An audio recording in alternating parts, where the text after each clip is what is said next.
Shalom saudara-saudara yang dikasihi dalam Yesus Kristus. Firman Tuhan kita pada saat ini diambil dari Roma pasal 15 ayat 7 sampai 13 dengan tema Terimalah temanmu. Saudara-saudara yang dikasihi dalam Yesus Kristus, firman Tuhan kita pada saat ini merupakan satu nasihat Rasul Paulus kepada jemaat di Roma. Jadi pertanyaan kepada kita, apa yang terjadi di jemaat Roma? Ternyata di jemaat Roma itu telah terjadi pertikaian mengenai keselamatan itu. Keselamatan yang dipahami dari berbagai sudut pandang, baik dari pandangan Yudaisme ataupun pandangan dari orang Kristen non-Yahudi. Pertikaian tentang keselamatan ini sangat prinsip.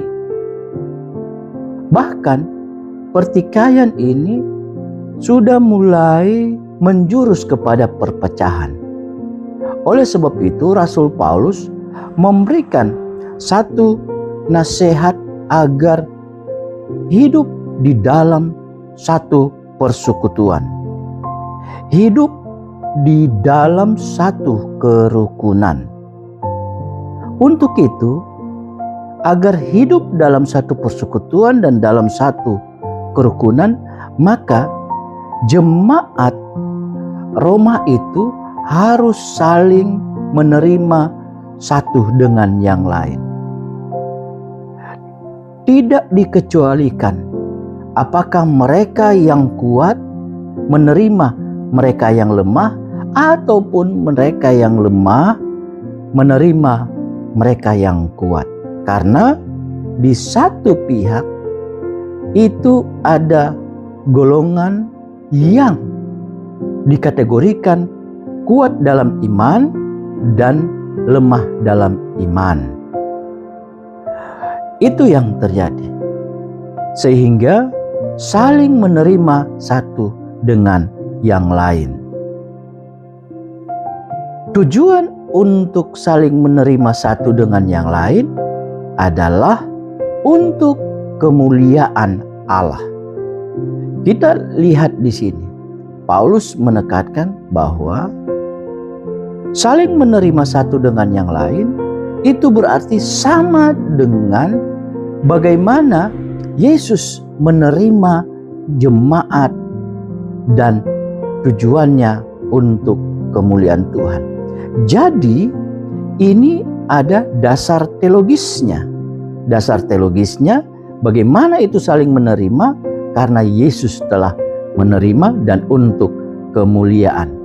Jadi kerukunan ataupun persekutuan yang utuh itu adalah untuk kemuliaan Tuhan. Saudara-saudara yang dikasihi dalam Yesus Kristus, perlu kita ketahui di jemaat Roma ada dua kelompok. Pertama, kelompok orang Kristen asal Yahudi. Sebagian dari kelompok ini itu masih menganut paham Yudaisme, yaitu keselamatan itu harus dilakukan dengan sunat dan mengikuti Taurat. Itu yang dilakukan, itu yang harus dilakukan orang.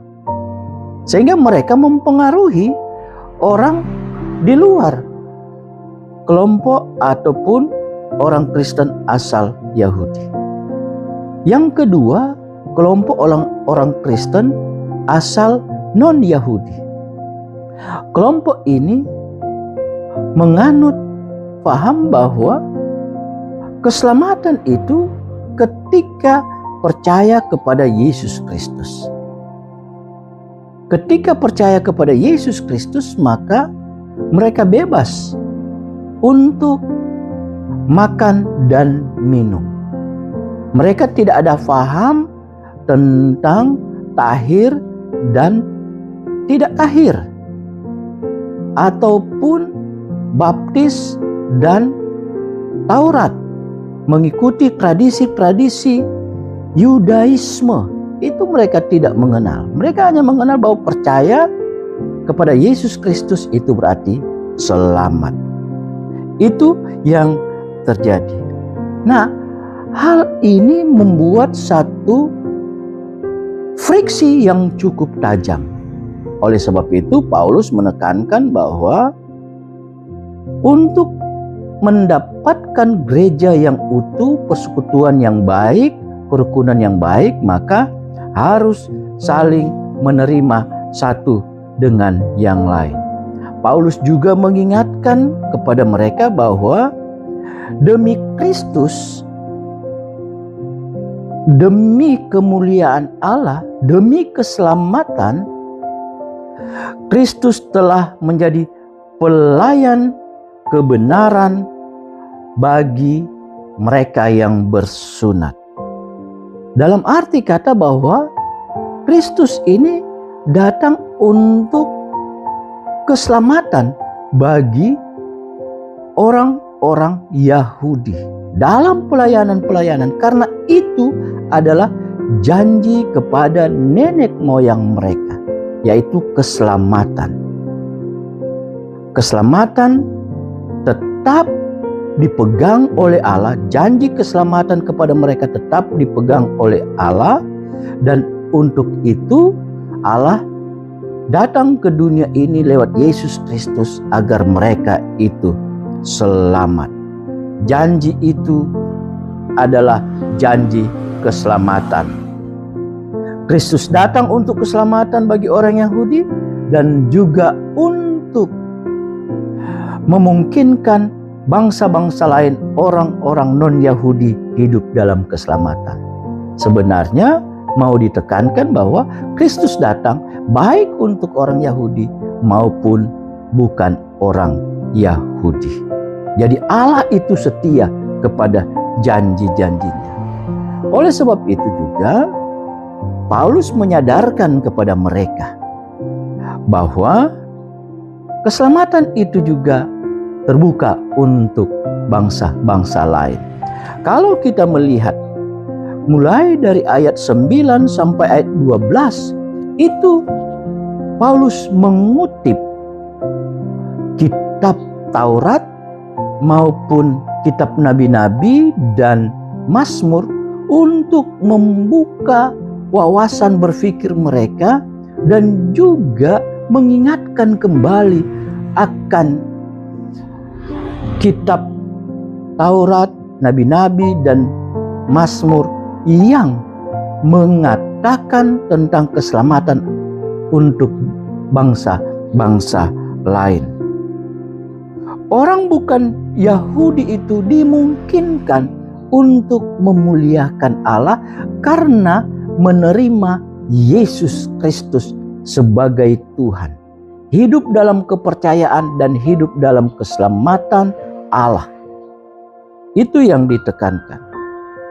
Oleh sebab itu Allah berbelas kasihan kepada mereka. Bangsa-bangsa Yahudi menjadi bagian dari rencana Allah dan bergabung dengan umat pilihan Allah, menjadi umat Allah yang baru.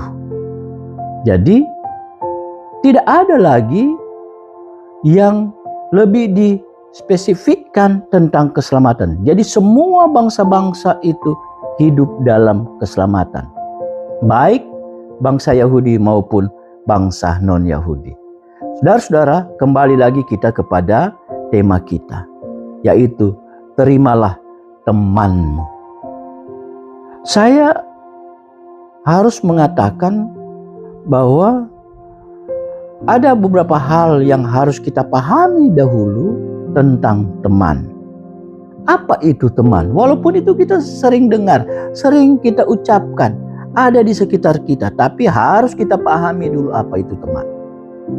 Pertama, teman itu adalah individu yang memiliki keakraban. Keakraban, hubungan timbal balik, dan sering berinteraksi. Itu adalah teman. Yang kedua, kawan, orang yang dikenal baik. Kawan ataupun orang yang dikenal baik, seseorang yang berinteraksi bersama, baik dalam dunia pekerjaan kita, rekan kerja kita, rekan gereja, rekan organisasi, dan lain-lain. Ada satu hal yang ditekankan, ataupun filsuf Aristoteles mengatakan tentang teman begini. Teman adalah hubungan saling menguntungkan dan membantu satu sama lain. Tapi lebih spesifik lagi, teman sejati melibatkan perasaan kasih, sayang, kepercayaan, serta kesetiaan. Jadi secara umum, itu saya katakan tadi secara spesifik bahwa itu melibatkan perasaan kasih sayang, kepercayaan, serta kesetiaan. Dan perlu diketahui bahwa teman itu berbeda dengan sahabat. Karena sahabat memiliki hubungan yang lebih dekat, mempunyai emosional, dan sering berbagi dalam suka dan duka. Jadi itu definisi tentang teman. Oleh sebab itu, saudara-saudara yang dikasihi dalam Yesus Kristus, menerima teman berarti menerima teman kita baik dalam kelompok kita maupun secara pribadi kita dengan apa adanya. Maksudnya dengan apa adanya adalah tidak melihat status sosial ataupun latar belakang dari teman kita tersebut. Jadi kita benar-benar menghargai teman kita. Jadi pertanyaan kepada kita, apa makna menerima teman? Kalau kita lihat sesuai dengan firman Tuhan kita, yaitu Roma pasal 15 ayat 7 sampai 13, ada 3 hal makna kita menerima teman. Pertama, kita hidup dalam satu persekutuan dan hidup dalam satu kerukunan. Hal yang kedua adalah ternyata kita berbuat seperti apa yang dilakukan oleh Yesus Kristus, yaitu menerima kita apa adanya. Hal yang ketiga adalah untuk memuliakan Allah. Dengan kita melakukan ini, saudara-saudara, maka persekutuan kita akan semakin kuat.